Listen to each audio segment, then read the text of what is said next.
ci wàllum institution yi dafay laal crise économique. tey jii ñu ngi koy wax c'est notre deuxième thème d'ailleurs même lu nu mel aussi Coulibaly mën na indi beneen jafe-jafe déjà ñu ngi woon ci problème mu dette cachée rapport caché à gauche à droite FMI ba léegi téye boppam ñu ngi ci ay négociations en cours ñëw nañ fi demaat dem di ñëw ba tey donc fu mu jëm mooy ñu ngi ko wax sànq tey ñu ngi am lu presque jege 100 milliards ci marché sous-régional bi. loolu dafay firnde ne kon lii nii buñ ci gaaw jug wala waxuma la sax crise institutionnelle mais crise économique te boobaa ça sera. maanaam sa réew mooy taxaw. say institution du dox doo am ko. D'autant plus que actuellement économiquement nous ne sommes pas bons. Le FMI qui tergiverse boo nekkee dans une situation d'instabilité politique regarde le Mali. waaw le Mali kay. ñun on fait des expéditions vers le Mali mais man balaa may bàyyi conteneur mu dem Mali mais je m'entoure de toutes les garanties wala ma ne na taxaw. Non parce que je vais pas prendre le risque mu dem Mali par route djihadistes yi attaqué ko après voilà qui va payer c'est moi non vous voyez un peu donc dafay taxaw loolu lépp ba pare ñu continuer waat maanaam ñu dellu ginnaaw sur le plan émotionnel. maanaam le citoyen lambda. li ñu doon vivre gis nga keroog bi affaire yi waddee man personnellement je suis pas politique mais j'ai eu mal comme li muy wax nii. non la chose politique bon je vais pas dire que ne m'intéresse pas. mais man maa ngi def li may def mais je m'intéresse à mon pays lépp loo xamante ne nii laal na sama pays gis naa ne am na luy ñëw lu dul yoon. man dina ma metti donc je me suis dit mais attends man bu ma mënee am sentiment bi mais ñi nekk Pastef ak ñeneen ñi nga xam ne ils sont dans la chose politique. ban sentiment la ñu war a am. c'est la question que je me suis posée le lendemain. may wax ak benn waay ju nekk Pastef ma ne ko man li ma sentir démb. j'aimerais bien savoir yow loo sentir parce que je sais que tu es politique. parce que man j'ai souffert. parce que j'ai pensé à mon pays. c'est juste pour lancer un petit message à ceux qui ont longtemps voulu que diggante bi yàqu. c'est pas des gens qui aiment le pays qu'on puisse être du côté de l'opposition qu'on puisse être du côté de Diomaye président, qu'on puisse être du côté de Pastef. Vouloir ce qui est en train de se passer, c'est que vous n'aimez pas le pays. Et malheureusement, ce sont des politiciens et nous avons longtemps entendu des gens prêcher pour aller dans ce sens. Affaire bi yàqu na. C'est pas des gens qui aiment le pays. Que tu sois journaliste, que tu sois politicien, et des gens comme ça ne méritent pas aujourd'hui que le Sénégal ou bien le Sénégalais lambda puisse leur accorder une quelconque attention bu dee politicien nga mérité woo que benn sénégalais di la jox carte parce que li ñu dund waruñu ko dundaat te ce sont des sénégalais qui le disaient ñun ñëpp ñu taxaw di leen seetaan ñuy toog ci plateau yi di wax des choses allant dans ce sens ñëpp di leen ci encourager ñu leen di cautionner ba lii xew tey. je pense que c'est pas des gens qui aiment le pays loolu c'était juste benn cri de cœur bu may def nañu bëgg réew mi. De quelque bord qu'on puisse être on doit aimer ce pays-là man bu ma gisee lu ma naqari damay bind au président de la République ma dem dox sama bopp avenir ma déposer ko am sama décharge ñëw toog bu ma amee occasion dem émission ma wax li nga xam ne mën naa ko wax mais dans le plus grand respect de tout le monde mais dans le plus grand respect des institutions je pense que noonu la ñu war a doxee. Encore une fois pour revenir à la chose politique effectivement dafay am un blocage actuellement il y a le plan de redressement. mais ñëpp xam nañ ne le plan de redressement bokkul. ak beneen bi waaye plan de relance économique. boo nee redressement da ngay corser boo nee redressement da ngay joxe ay impôts boo nee redressement dafay xaw a metti mais boo nee relance tu ouvres mu am benn fluidité dans l'économie. donc moo tax am na ñu bëri ñuy jaawale lool relance ak redressement c'est pas la même chose relance foo ko dégg il y a la circulation des richesses. il y a les investissements il y a la création d'emplois alors que redressement du ànd ak loolu. donc moo tax parfois nit ñi il faut que ñuy gën a leeral les concepts donc loolu bu ñu ci yeggee du mën a redressement bi nga nekk si waaye da ngay dellu ginnaaw ci lu gën a yées redressement donc pour l'intérêt du Sénégal je pense que on a intérêt vraiment à mettre balle à terre à penser intérêt supérieur du Sénégal pour que vraiment ñëpp mën a dund bu tey encore une fois comme li ma wax sur le plan émotionnel vraiment on ne veut pas revivre ce qu'on a vécu en 2023 2021 fekkee ñu Mamadou Dia ak Senghor mais li ñu dund nii moom franchement bëgguñu ko dundaat et je pense que pour ñii tukki gis nañ ne la Côte d'Ivoire est en train de décoller même la Guinée actuellement est en train de décoller pour koo xam ne yaa ngi jàngat wala yaa ngi tukki di dem foofu quand vous l'autre jour bi ma demee Côte d'Ivoire ba ñëw dama leen ne gis nga continuer à être là di wax vous pensez que le Sénégal est au centre du monde mais nit ñi ñu ngi ñuy raw bu baax va en Côte d'Ivoire et tu verras ce que je suis en train de dire sur le plan de l'investissement sur le plan infrastructurel mais sur le plan de l'économie gis nga mais boo demee nga xool le port de Côte d'Ivoire ni muy jëlee actuellement suñuy part de marché ñëpp ñi nga xam ne dañu nekk sur la sous-région sur le BLD mais ils veulent que leurs expéditions passent par la Côte d'Ivoire et le Sénégal dans tout ça donc c'est des choses yoo xamante nit ñi dañ ko war a jàngat pour bu ñuy jël ay décisions wala bu ñuy jël ay positions fût-elle politique fût-elle économique fût-elle sociale ñu xalaat que ne c'est le Sénégal et am na décision yoo xamante ni boo ko jëlee Sénégalais bi rek moom moo ciy pâtir du keneen. am na solo El Hadj. waaw bon ce qu'il faut comprendre c'est que xam nga nag vraiment mooy li may wax quoi l'attention bi sunu njiit yi waroon am dañu jël dëkk bi ci benn contexte bu xaw difficile bon man sax duma ne redressement boobu ñu doon wax avec le départ de l'ancien régime il y a eu beaucoup de précipitations yoo xam ne parfois moo créé yenn tensions yi. ba libre circulation monétaire bi xawoon am restriction gars yi ne dëkk bi dafa métti affaire bi. Et que la coopération avec les institutions financières vraiment du nii lañ ko doon xaaree dans les perspectives du nii lañ ko doon xaaree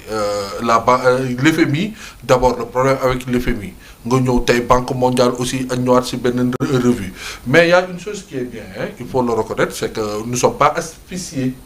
et c'est xam nga amoon na dans certaines circonstances yenn dëkk yoo xam ne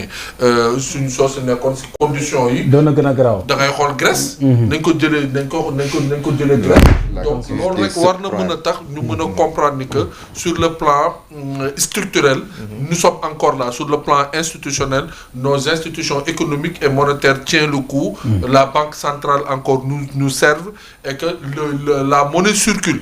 Bon ni mu war a circuler en abondance wala ni mu doon circuler loolu moo indi problème et que man de am na lenn loo xam ne suñ ma laajte woon naa ne gàcce ngàllaama le président Ousmane Sonko am na côté boo xam ne dama koy feccal tàccul ko par rapport ak sur benn ñetti problème le courage d'avoir plus ou moins dit cette dette cachée ou non structurelle. Mais il y a eu problème par rapport à cela terme boo ko munti yóbbee quand boo ko munti yóbbee parce que ñun mënuñu jël mais l'essentiel il a eu le courage de dire que attention ici il y a un problème et ça kenn mënu ko ne doo léegi nag dette cachée la pour ñoom dette non engagée de l'autre côté là. Mais l'essentiel mooy que cette dette-là était là quelque part non connue. Non connue lañ koy wax. Et que là ba mu am courage beneen aussi c'est-à-dire c'est d'affronter les institutions bañ le dictat des institutions puisque bu amuloon courage ba pare am lecture boobu génnee loolu ba pare jàmbaarloo ak institutions yi kon tey amoon na tey bi ñuy waxu nu mu tudd à 1980 plan de redressement structurel saaxulum affaire yooyu. plan saaxulum plan ki kon tey si yooyu la ñuy dugal.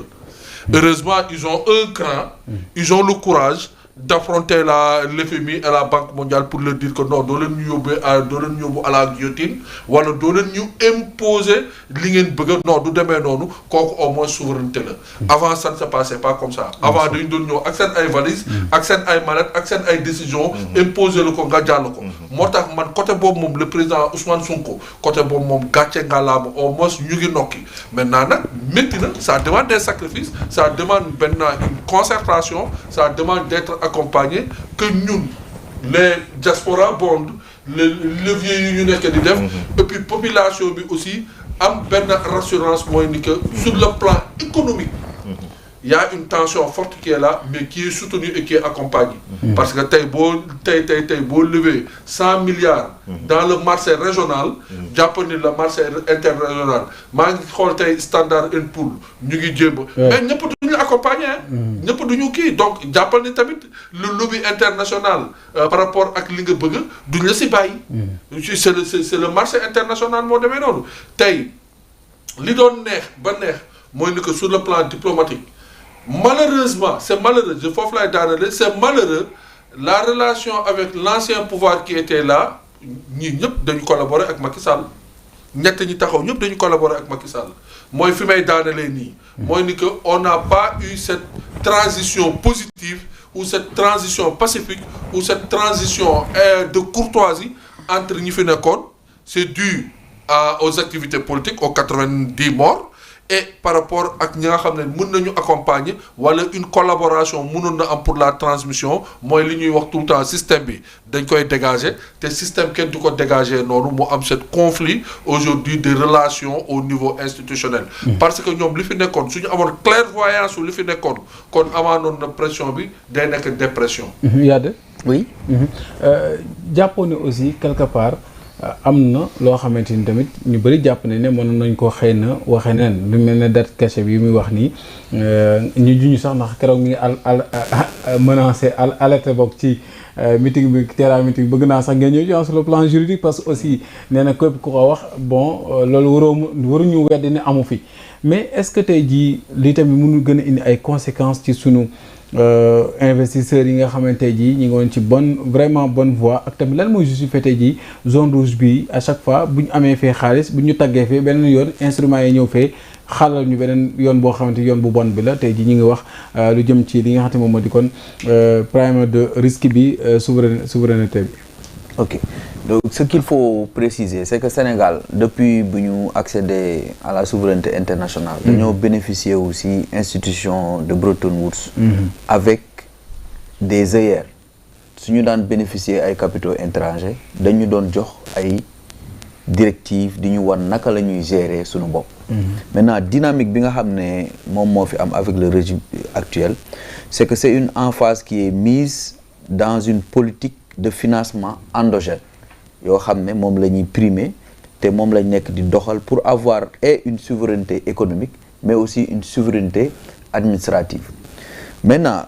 su fekkee ne instant bii nii ñu annexé ko avec la nouvelle stratégie de gestion de notre financement ñu boole si aussi benn développement du secteur privé mais aussi surtout le code de l'investissement parce que bu njëkkaan non seulement ñi doon investir dañ doon ñëw investir nu mu leen neexee sans prendre en compte les intérêts du pays mu nekk en complicité avec même régime bi fi nekkoon donc s'il y a dette cachée s'il y en a pas dette cachée nañ fexe ba nga xam ne loolu bu mu fi amati parce que jàpp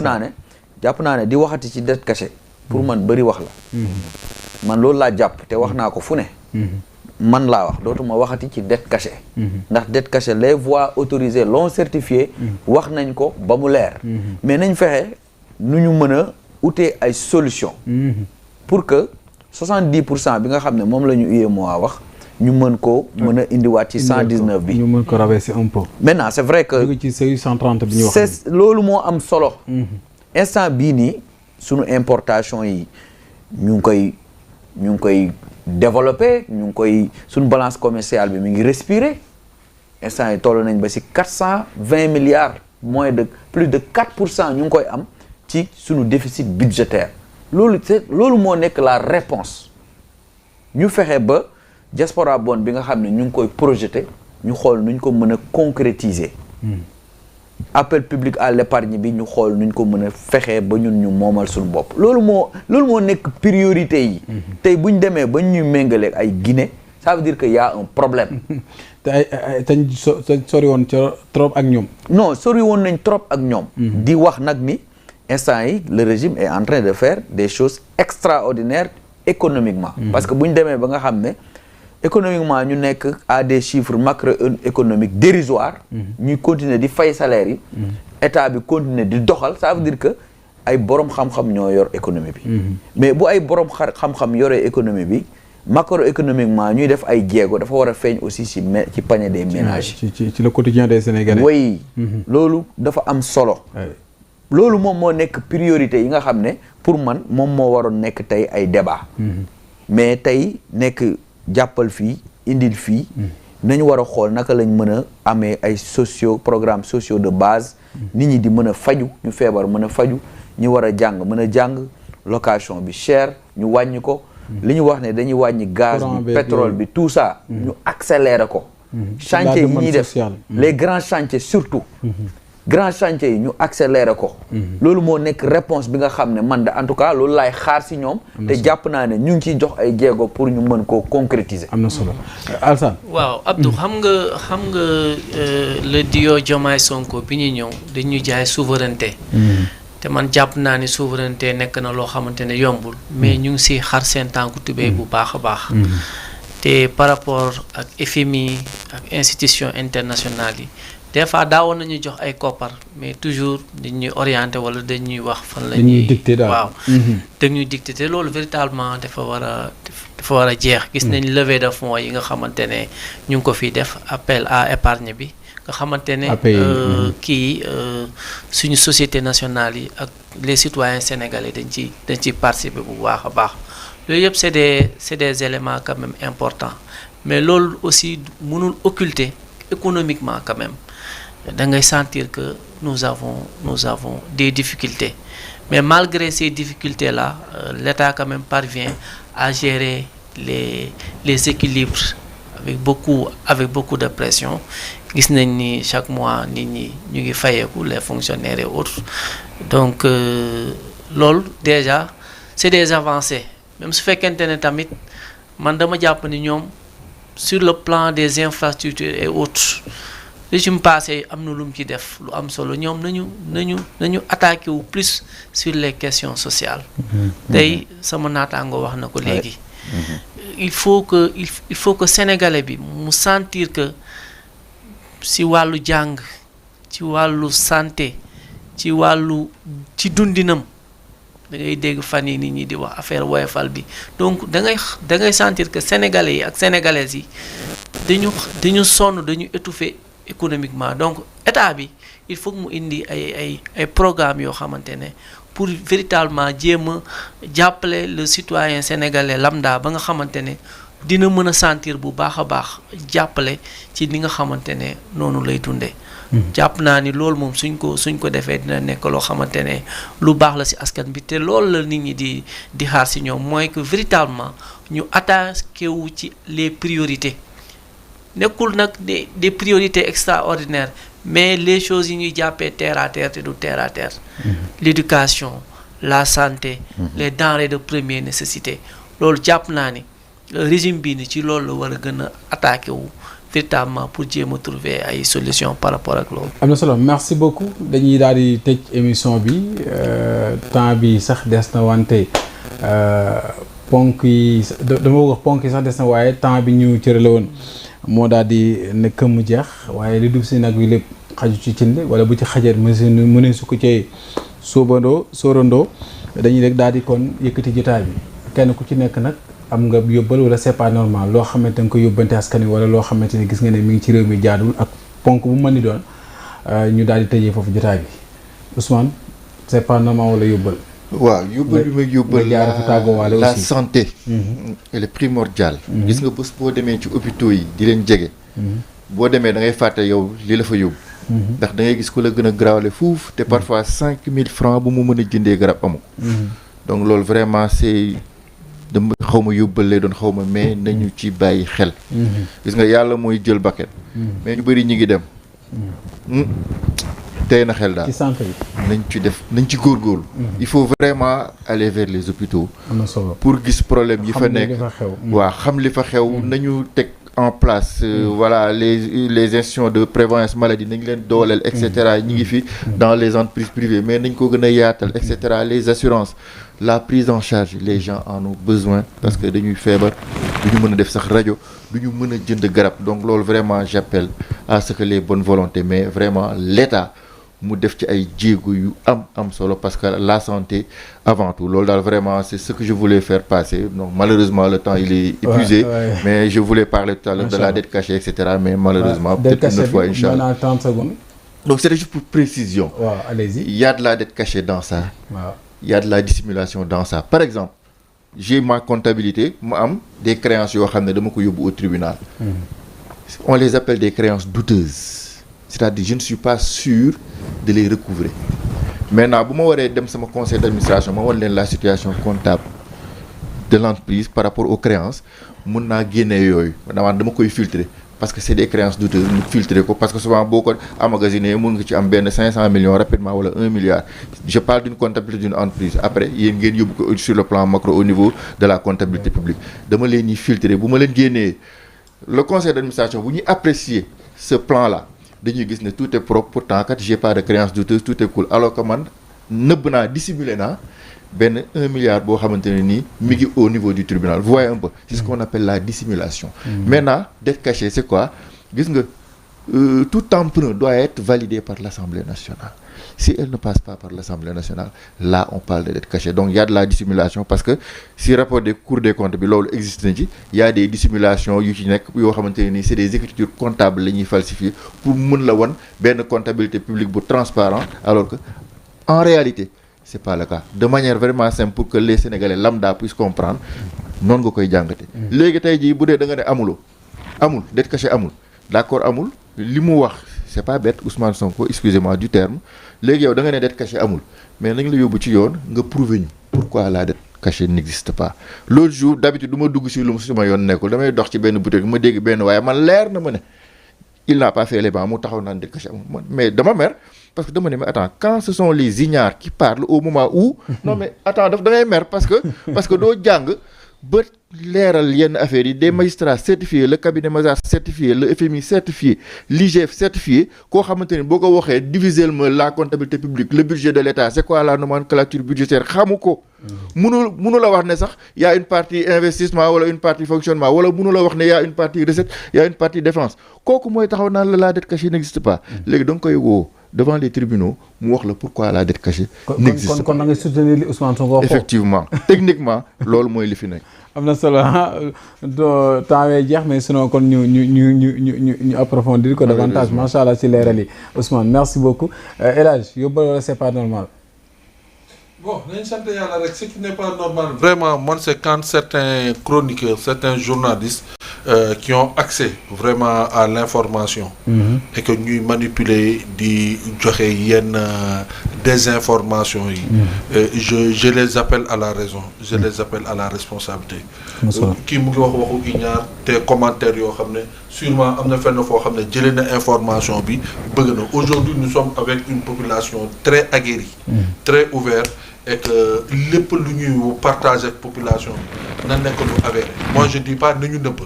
mais allons à la vérification allons à la source que l'information partagée soit une information juste nous avons des hommes des femmes de valeur je pense que le président de la République il est aussi conscient de sa collaboration avec le président son premier ministre démb ñoom ñaar bi ñuy ànd bi ñuy waxtaan bi ñuy nasandoo bëri na tey ñuy bàkkoo Pastef xamuñu woon lan moo nekk seen diggante donc bu ñu profité ci circonstances yi man ak lu mu munti bëgg Ousmane Sonko lu mu munti dee sama xol lu mu ko munti bëgg a ànd ak moom mu nekk président de la République du ma jaral may faagaagal du ma jaral may tifaar du ma jaral may jël lu ñaaw du ma jaral may sos du ma jaral sama passion du ma jaral may wax koo xam ne vraiment nawle la njiit la tey ma koy kii du ma ko loolu daal vraiment si ndénkaane ñi nekk si ginnaaw loolu nañuy rafetal diggante bi buñ ko xajamal buñ ko ñaawal. merci Yad. Non, c'est moi qui vous remercie pour l'invitation. Vraiment c'est un plaisir chaque fois boo ma wooyee rek incha allah rabbi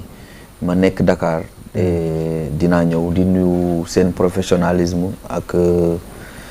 seen courtoisie vraiment di nuyu sama soxna bi nga xam ne moo ànd ak man. waaw di sant sama co-débatteurs yi. man mi jàngee naa ci seen. la prochaine fois su may ñëw ma tamit naa daagu ak soxna si mu ñëw. waaw soxna si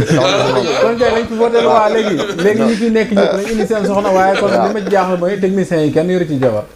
waaw waxoon nga moom mooy association des célibataires non gars yi dinañ takk. gerte caaf laa leen fekk sànq ñuy réeré. voilà donc xam naa dinaa jaar régie. madame nag am na poissonnerie bu bees. voilà poissonnerie kër yaay Fatou.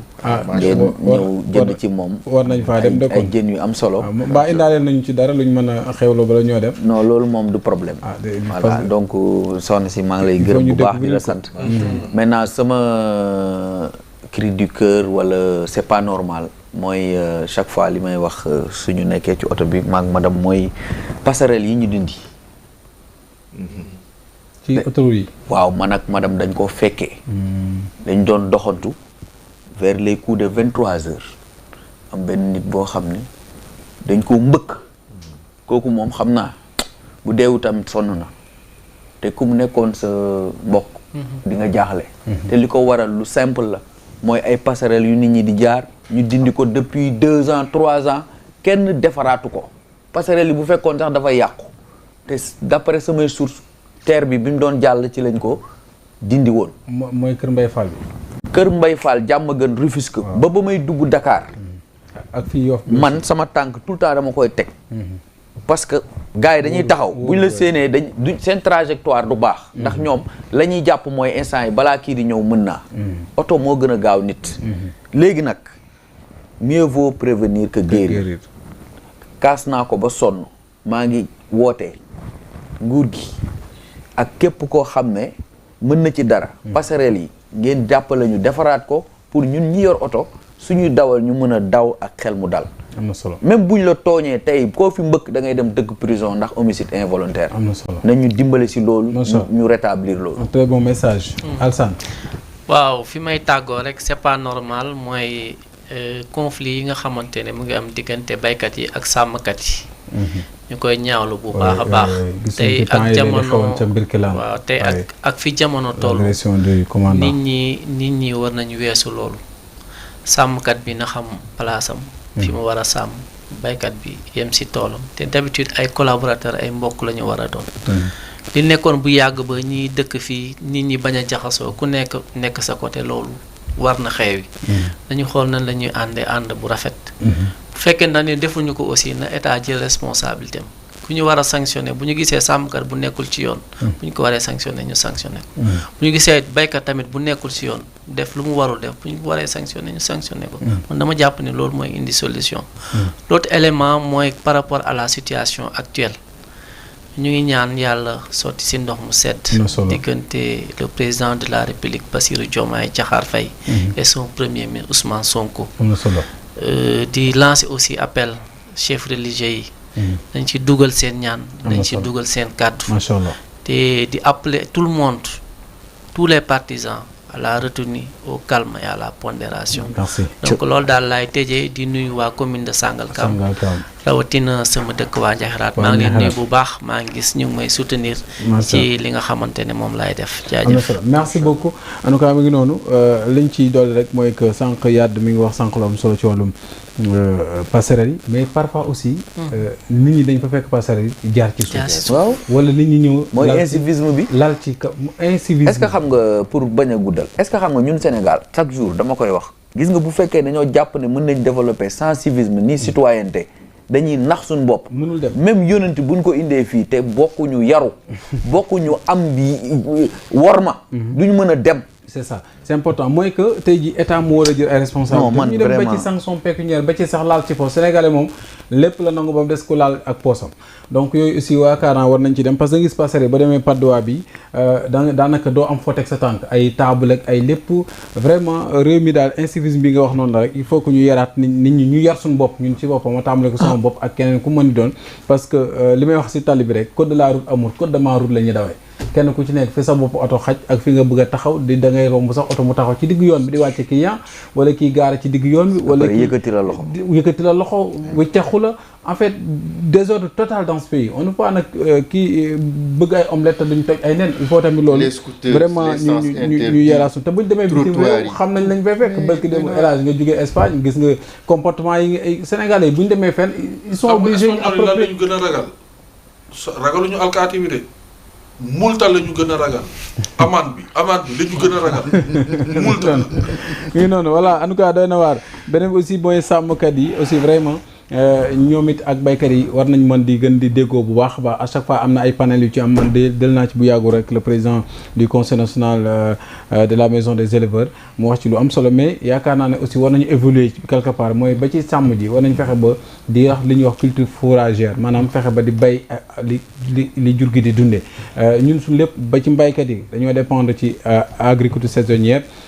sàmm yi dépendre ci yóbbu jur gi ci àll bi mais war nañ fexe ba am yeneen stratégie yu développé man def naa ci ay formation ay canadiens yu jóge ba seen réew wala boog Suisse jóge ba seen réew ñëw fii di bay di jàng ni ñuy bayee ñax alors que ñun ñu ngi fi espace àll bi ne gàññ donc yooyu vraiment war nañ ci mën a waxtaan bay maytandiku erreur yi di ci am parfois ba ci ay xeex ak yu ni mel yaakaar naa ne loolu mën na ñàkk en tout cas li ñuy jeexale rek mooy que aussi li xew nii ñu doon ko waxtaane ci wàllum jafe-jafe diggante Ousmane Sonko ak Diomaye ñu ñaan yàlla saafara am ci fi mu nekk nag ñëpp a ngi ne tekk daanaka TikTok yi boo gisee ku ne naan nelawatuñu ngoog nangam sàngam daanaka déggoo kenn wax le silence total mais le silence googu yàlla na nekk waxtaanu jàmm bu muy jur ba tey jii ni nga ko waxee sànq ji yàdd lundi les choses vraiment réew mi li ma soxla mooy koom-koom bi ñu mën koo suqali ci jamono bi nga xamante ñoom dañoo ñëw pour relancer économie pour gën a fexe ba sénégalais bi ñu ay det cachette ay yooyu c'est des débats techniques moom li mu xam mooy dem ca marché ba la muy jënd mu fekk ko fa te bu ko fa fekkee am lu mu fekk ci poosam lu ko mën a jotloo ci loolu mu fexe ba tamit bu demee hôpital mën a faju gër yaa ngi wax sànq hôpital mais tey jii man dama romb hôpital grawul de pharmacie yaa ngi nii ñun kañ la ñuy am souverainisme ci wàllum pharmacie ba ñu am garab yu doy mais tey da ngay dem jugi hôpital mën ngaa fay ticket 3000 5000 mais boo gën a ñu bindal ordonnance su 50 000 ci pharmacie bi ci bunt bi nga koy jëndee garab yu cher bay bëgg a dee donc alors que tey jii ñu bëri ñi ngi am jafe-jafe yu ni mel donc je pense que ne Sénégal c'est un pays boo xamante ni li ñu war a régler dafa bëri ci wàllum santé ci wàllum jàng ci wàllum dund la vie chère loolu lépp ba ci location bi ñu wax ni tey jii ñu borom kër yu bëri barki dem benn borom kër dafa tuxu mu ne ma maa ngi doog a ne mu naan doom yi daf leen wax ne ba mu juddoo ba tey mi ngi doog a nelaw ba mu nekkee Dakar ba tey mi ngi soog a tëdd nelaw ñu bëri ñu ngi tëju mais nelawuñu donc les locations coûtent cher ba ci ñu yore seen bureau yi da ngay fay lu cher daanaka en tout cas loolu lépp war nañ fexe ba am dund gu ñoŋ cadre de vie bu am solo ci réew moo xamante ji mosoo am coup d'état yaa ngi ci yàlla musal mosoo am guerre civile yaa ngi ci yàlla musal dëkk bi jàmm la kilifa diine yi bu ñu waxee ñëpp dégg leen màggal day ñëw ñëpp màggali gàmm ñëpp dem après ñëpp dem Sénégal réew moo xam ne concorde nationale bi ak cohésion sociale bi ce n'est point à démontrer je pense que war nañ ci profiter am ressource hydraulique am jeunesse am lépp loolu nag buñ ci gaaw a profité ku yàlla tàccu nag boo feccut moom gëw ma ne sa pooj dina gaaw a te jip te loolu nag homme politique waru ñoo dugal ci beneen gaam boo xamante ni dama naan Senghor boo ko indi woon Sénégal tey jii boo ko indi woon fii mën na réer ci tabax yi waaye day dégg benn débat rek bu ne réew maa ngi nii day dégg ñu naan tëj na kook ñoom ñaar dañuy xëccoo mandat yoo xamante ni réew yi yoo la ñuy dépassé loolu vraiment réew yi waxtaanee droit constitutionnel ak droit pénal yëpp ci ginnaaw rek la ñu nekk on parle de droit du sport droit de la concurrence biñ demee Japon yàggul xaw ma ci exposition code de la santé exposé bi ñoom ñu ngi ci ay protection de l'enfance ñooñu ñoo nekk ci kanam ñu ngi ci aérospatial ñu ngi ci yeneen domaine di xalaat yeneen niveau ñu ngi ci coowul da koy wuutoog chaise bi na ko xoolu ko ay débat yu ñàkk fayda vraiment c'est déplorable ñu ngi doon jégg lu baax lépp lu ciy jub ñu seen ak suñu borom lu ciy dëng ñu xam ne matériel doomu aadama te mën naa jóge ci man mii nga xamante maa ci gën a xeebu ndax waxtaan nag dafa am ñu lay déglu ki la ëpp xam-xam ak ki nga ëpp xam-xam ak ki nga tollul xam-xam mu mel ne man dama jàpp ne kon ñii ma ëpp xam-xam ak ñi nga xamante ni mën naa jàng ci ñoom ñoo ma doon déglu waaye man maa ci gën a néew xam-xam dañuy ñaan rek yàlla dafa ñu tawfeex Sénégal gi nga xamante ni ñoo ko bokk te mënuñ koo séddoo jaajëfal techniciens yi